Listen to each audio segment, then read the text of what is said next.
എനിക്ക് ഉണ്ടായ അറിവ് വെച്ചിട്ട് ഞാൻ പറയാണ്, ഒരു 30 വയസ്സ് കഴിഞ്ഞ് കഴിഞ്ഞാൽ പിന്നെ ഇവർക്ക് വേണ്ട.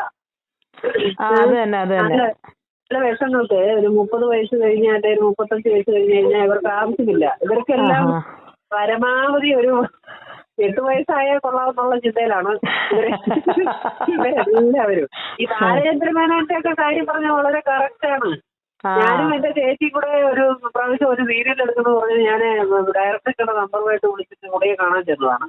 കാണാൻ ചെന്നപ്പോൾ പുള്ളി ഇതേപോലുള്ള അനുഭവങ്ങളൊക്കെ പുള്ളി അത്ര നല്ല രീതിയിലല്ല. പുള്ളിയുടെ ഒരു ഓഫീസ് ഉണ്ടായിരുന്നു അവിടെ ഫ്ലാറ്റിന്റെ അവിടെയായിരുന്നു. എന്റെ ചേച്ചിയും കൊണ്ടാ പോയത്. ചേച്ചി എന്ന് പറഞ്ഞാൽ ഈ ഫീൽഡുമായിട്ടൊന്നും ഒരു ബന്ധമില്ലാത്താണ് എന്റെ ചേച്ചി. തൊട്ട കൈക്ക് അടിയും കൊടുക്കുന്ന ഭാവമാണ്. അങ്ങനെയുള്ള ചേച്ചിയെ വിളിച്ചെന്നാണ് ഞാൻ പോയത്. അപ്പൊ എങ്ങനെ പെരുമാറ്റം അത്ര നന്നായിരുന്നില്ല. വിളിക്കാനും പോയില്ല. പുള്ളിയുടെ പെരുമാറ്റം അത്ര ശരിയല്ല. ഒരുപാട് അനുഭവങ്ങൾ എനിക്കുണ്ട് ചേച്ചി. ഞാന് മണിപിള്ള രാജുവിന്റെ ആയിരുന്നു ഷൂട്ടിങ്. അത് കനകലത ചേച്ചിക്ക് മരിച്ചുപോയെ. കനകലത ചേച്ചിയുടെ ചേച്ചി പറഞ്ഞിട്ട് എന്റെ നമ്പർ കൊടുത്തിട്ട് അങ്ങനെയാണ് എന്നെ വിളിച്ചത് സീരിയല്. അതും ഞാൻ എന്റെ ഒരു ചേച്ചിയെ കൊണ്ടാ പോയത്. ഒരു 7 മണി 8 മണിയൊക്കെ ആയപ്പോഴത്തേക്ക് പതുക്കെ എന്റെ ഫോണിനകത്ത് എന്റെ റൂമിലേക്ക് ഇത് പോകണം. ഞാൻ മണിപിള്ള ചേച്ചി വന്നു. ഞാൻ പറഞ്ഞ കേട്ടോ, അല്ല എന്റെ റൂം പ്രത്യേകം ഒന്ന് വരുമോ?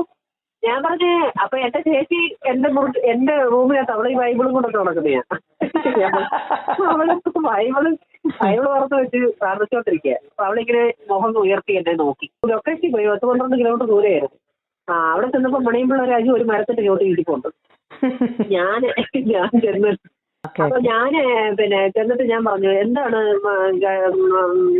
ചേട്ടാ, എന്തായിരുന്നു കാര്യം, എന്താണ്? അല്ല അത് നീ ഇങ്ങനെ വിളിച്ചിട്ട് ഫോൺ എടുത്തില്ല, എന്റെ മുറിയിലൊന്നും വന്നു പോലും ഇല്ലല്ലോ. അത് ഞാൻ പറഞ്ഞു അത് ശരി, തുറന്നു പറയാൻ പറഞ്ഞപ്പോഴാ ചേച്ചി എടുത്തില്ല.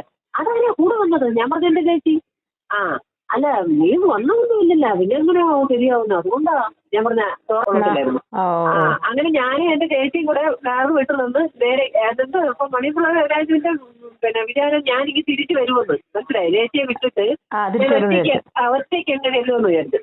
എന്നെ കടന്ന് വിളിയോട് വിളി. അത് കഴിഞ്ഞ് വീട്ടിൽ വന്നപ്പോ വിളിക്കുന്നു, അസോസിയേറ്റ് വിളിക്കുന്നു, ഇവരെല്ലാരും വിളിക്കും. ഞാൻ പറഞ്ഞു ഞാനേ ഭയങ്കര വയറിളക്കം എനിക്ക്, ഞാൻ ആശുപത്രി അഡ്മിറ്റ് ആകുന്നു, വേറെ ആളിനെ നോക്കിയോളാം. അങ്ങനെ ഇങ്ങനെ ഓരോരോ കാര്യങ്ങൾ. അതിന്റെ വൈരാഗ്യത്തിന് വസുന്ധര പിടിക്കുന്നത് ഞാൻ ഡോക്ടർ ജനാർദ്ദൻ സാറിന്റെ സീരിയലിൽ അഭിനയിക്കുമ്പോൾ കനകലത എന്റെ അമ്മയായിട്ട് അഭിനയിക്കുക. കനകലത എന്നെ അടിക്കുന്ന സീനുണ്ട്. ആ അടിക്കുന്ന സീനിൽ യഥാർത്ഥമായിട്ട് വീണിച്ചൊക്കെ കണ്ടോണ്ടിരിക്കുന്നു. ഒറ്റ അടി എന്റെ മൂക്ക് പൊട്ടി ചോര വന്നറിയാമോ? ആ വൈരാഗ്യത്തിന്. ആ പെണ്ണുമ്പുള്ള പൈസ വല്ലതും കടിച്ചിട്ടുണ്ടാവും, എനിക്കറിയില്ല. അങ്ങനെയൊക്കെ ഇതിനകത്ത് എത്രമാത്രം ദുഃഖം ഞാൻ അനുഭവിച്ച് ജീവിക്കാൻ പറ്റും. ആ പെണ്ണുമ്പിള്ളാണ് ഈ മണിപ്പിള്ള എന്റെ ഫോൺ നമ്പർ കൊടുത്തതും അതായത് അങ്ങനെ ഞാൻ തരണം ചെയ്ത് എത്രമാത്രം സ്ട്രോങ് ആയിട്ട് പിടിച്ചു നിൽക്കുന്നവർക്ക് ഒരിക്കലും ഒരു ചാൻസ് ഇല്ല. നടിച്ചു നടക്കും. ഇവരുടെ കാലം തൊട്ട് വന്നിക്കുന്നു പൊട്ട ജനങ്ങള്.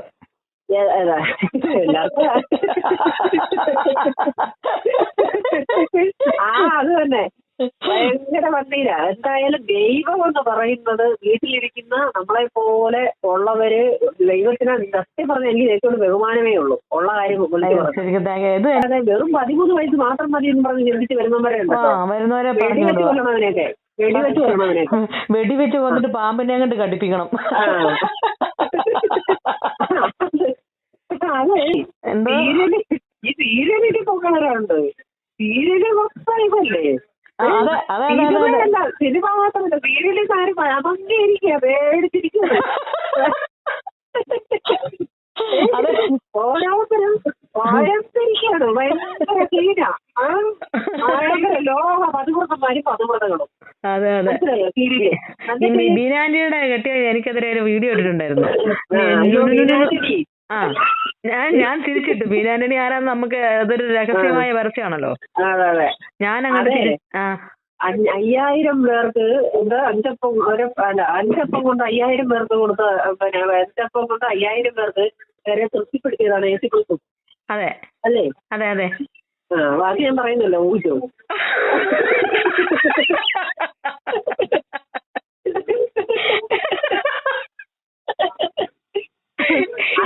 അതെ, ഈ വീരാണ്ടിന് എന്ത് പറയാനുള്ള യോഗ്യത?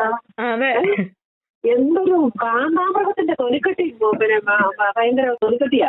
സിദ്ദിഖിനെ കെട്ടിപ്പിടി നാണയില്ലേ. ഇവളൊക്കെ കാരണമാണ് നമ്മളെ പോലുള്ളവർക്ക് ഇതുപോലെ ദുരന്തം ഉണ്ടാവുന്നറിയോ.